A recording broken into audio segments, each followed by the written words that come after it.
నమస్తే. నేను మీ కుప్ప పద్మిని. ఇన్నాళ్ళు మీ సపోర్ట్‌ని నాకందిస్తూ, మీ ప్రేమని నాకందిస్తున్న ప్రతి ఒక్కరికి కృతజ్ఞతలు. ఇప్పుడు చూడబోతున్న ఈ వీడియో కూడా ఖచ్చితంగా మీకు ఉపయోగపడుతుంది. లైక్, షేర్ అండ్ సబ్స్క్రైబ్ చేసి మీ ఇష్టాన్ని అలాగే మీ సపోర్ట్‌ని నాకందించండి. అలాగే ఈ వీడియో పట్ల మీ అభిప్రాయాన్ని కామెంట్ సెక్షన్‌లో కామెంట్ చేసి నాకు తెలియజేయండి. నమస్తే. నమస్తే. Welcome to our channel. నేను పద్మిని. ప్రస్తుతంతో పాటు ప్రముఖ ఆధ్యాత్మికవేత్త, వాస్తు జ్యోతిష పండితులు శేషగిరిరావు గారు ఉన్నారు. మాట్లాడదాం. నమస్కారం అండి. రాశుల వారీగా చెప్తూ ఉన్నారు. వాస్తు రీత్యా ఏ రాశి వాళ్ళు ఏ జాగ్రత్తలు తీసుకోవాలి, ప్రత్యేకించి ఏ దిక్కులో మరింత జాగ్రత్త తీసుకోవాలి, ఏ దిక్కు వీళ్ళకి కలిసి వస్తుంది, మొత్తం వాస్తుకు సంబంధించి అన్ని చెప్తూ ఉన్నారు. సో కర్కాటక రాశి వరకు మనం మాట్లాడుకున్నాం. ఇక సింహ రాశి వాళ్ళు ఏ దిక్కులో చాలా జాగ్రత్తగా ఉండాలి, అసలు ఏ దిక్కు వీళ్ళకి బాగా కలిసి వస్తుంది? రైట్. ఇక్కడ కొద్దిగా ప్రత్యేకమైన రాశిగా సింహరాశి చెప్పాల్సి ఉంటుంది. ఎందుకని? అదే చెప్తున్నా. ఇక్కడ ఎందుకంటే సింహరాశికి వచ్చేప్పటికి ఏంటంటే ఆల్మోస్ట్ ఆల్ అన్ని దిక్కుల్ని కూడా బ్యాలెన్సింగ్ గానే చూసుకోవాలి. సో సూర్యుడు వలన? సూర్యుడు వల్ల ఒకటి ఒకటి. రెండోది ఏంటంటే ప్రతి ఒక్క దిక్కుతోనూ వీళ్ళకి ఎంతో కొంత ప్రయోజనం అనేది ఉంది. అదృష్టవంతులండి.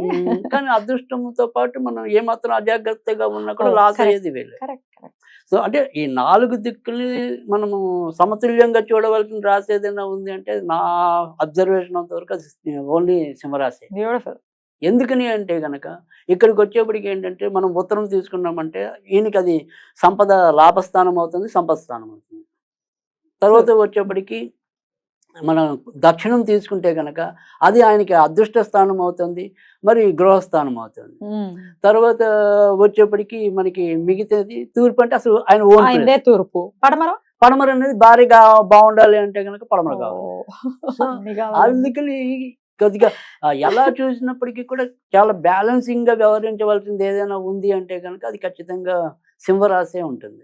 సో పైగా ఈ సింహరాశి వారికి ఎప్పుడు కూడా ప్రాబ్లం ఏంటంటే జనరల్గా డబ్బు మిగుల్చుకోవడం అనేది చాలా తక్కువ ఉంటుంది. అది మెహర్బానీకి పోయి ఖర్చు పెట్టుకోవచ్చు, లేదా ఊపిరి సల్పని బాధ్యతలు వచ్చి ఖర్చు పెట్టుకోవచ్చు. కనుక సింహరాశి అనేవాళ్ళు అందుకని ఈ దిక్కులు కాపాడుకోవటంలో మాత్రం కొద్దిగా పేషెన్స్ అనేది అవసరం, లేదా చాకచక్యత. సో అందుకని మనం చెప్పేది ఏంటంటే ఇక్కడ సాధ్యమైనంత వరకు కూడా ఉత్తరం ఒకటి, దక్షిణం ఒకటి ఖచ్చితంగా బాగా చూడండి, తూర్పు కన్నా కూడా. ఎందుకంటే తూర్పు ఏమవుతుంది ఎలాగో మనం జాగ్రత్తగానే చూసుకుంటాం. ఎందుకంటే ఆల్మోస్ట్ ఆల్ మనకున్న బేసిక్ అన్నీ కూడా తూర్పులోనే ఉంటాయి. అవును. సో అందుకని తూర్పు ఎలాగో బాగుంటుంది. సో అది పెద్ద రిస్క్ కాదు.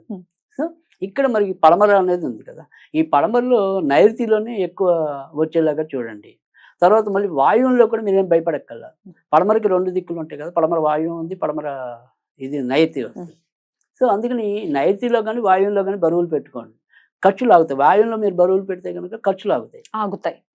రైట్. అందుకని వాయువు వైపు బరువులు తీసుకురండి, లేదా నైరుతిలో తీసుకురండి. సో దక్షిణంలోకి వచ్చేప్పటికి ఏంటంటే సాధ్యమైనంత వరకు మరి ఇంతకుముందు కర్కాటక రాశి చెప్పినట్టు వీళ్ళు కూడా లైట్ వెయిట్ ఉన్నవే బరువులు పెట్టాలి. కానీ ఇక్కడ మనం గుర్తుంచుకోవాల్సింది ఏంటంటే ఇక్కడ మనం పడమర వాయువులో కానీ ఏవైతే ఉంటాయో కొద్దిగా సమాన దిక్కులుగా, అంటే ఐ మీన్ ఇక్కడ ఒక 4 బరువులు పెట్టామనుకోండి, దాంట్లో సగం 2 బరువులే ఇక్కడ పెట్టండి. తర్వాత తూర్పులో ఇంకొద్దిగా తగ్గించండి. అలా ఒక సమతుల్యత అనేది మెయింటైన్ చేయాలి. సో అది ఖచ్చితం.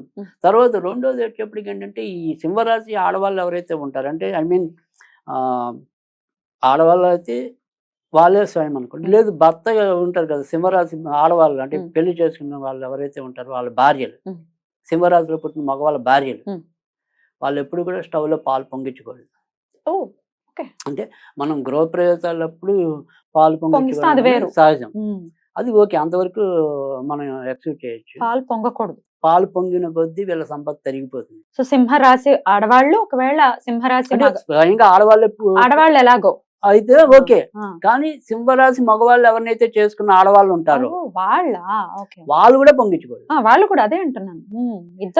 ఇద్దరు కూడా మీ భర్త సింహరాశికి సంబంధించిన వాళ్ళు, లేకపోతే సింహ లగ్నానికి సంబంధించిన వాళ్ళు అయితే పాలు మాత్రం మీ చేతితో పొంగకూడదు. అది ఖచ్చితంగా పాటించాలి. సో దానివల్ల ఏంటంటే ఖర్చులు ఆగటం అనేది ఒకటి.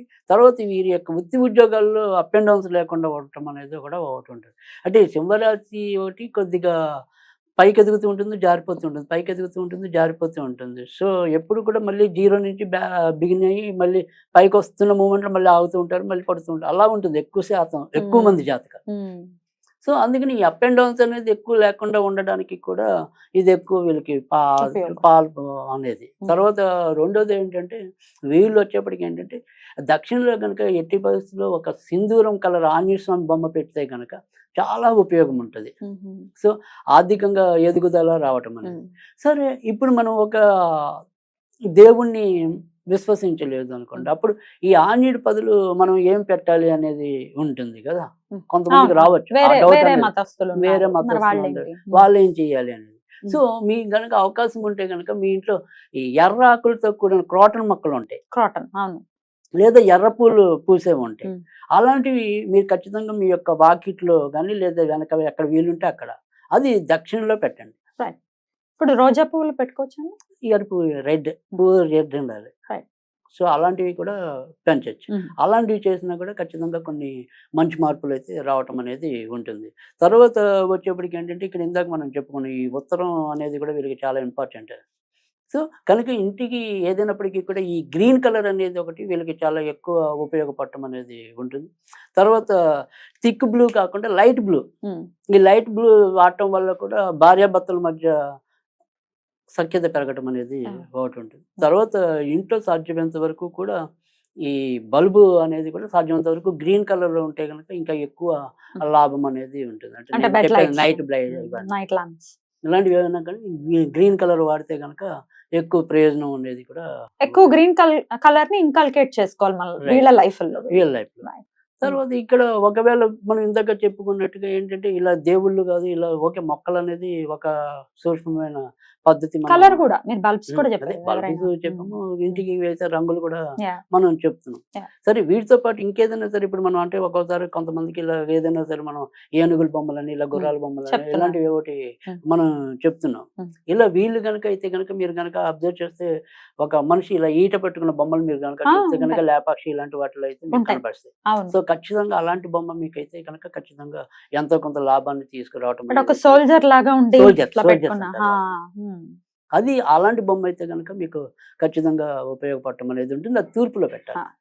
అదే అడుగుతుంది. తూర్పులో పెట్టుకోవాలి. తూర్పులో పెడితే కనుక బొమ్మ ప్రయోజనం. అంటే పోస్టర్ పెట్టుకున్నా పర్వాలేదు. అది ఇప్పుడు బొమ్మ దొరక వాళ్ళు ఎప్పుడు కూడా పోస్టర్లు పెట్టుకోవచ్చు. ఆ రకంగా అయినా కూడా అట్లాంటి చేయొచ్చు. బొమ్మలు యాంటిక్ ఉంటాయి, యాంటిక్ కాస్ట్లీగా ఉంటాయి. సో అవి Okay. ఎఫోర్డ్ చేయలేని వాళ్ళు Right, పోస్టర్ తప్పకుండా పెట్టుకోవాలి. పోస్టర్ పెట్టుకోవాలి. రైట్. సో స్మార్ట్ రెమెడీస్ తో ఎలా అయితే మన వాస్తులో ఎట్లా ఎనర్జీని, పాజిటివ్ ఎనర్జీని డెవలప్ చేసుకోవచ్చు అనేది చాలా బ్యూటిఫుల్ గా ఎక్స్ప్లెయిన్ చేస్తున్నారు రాశి పరంగా.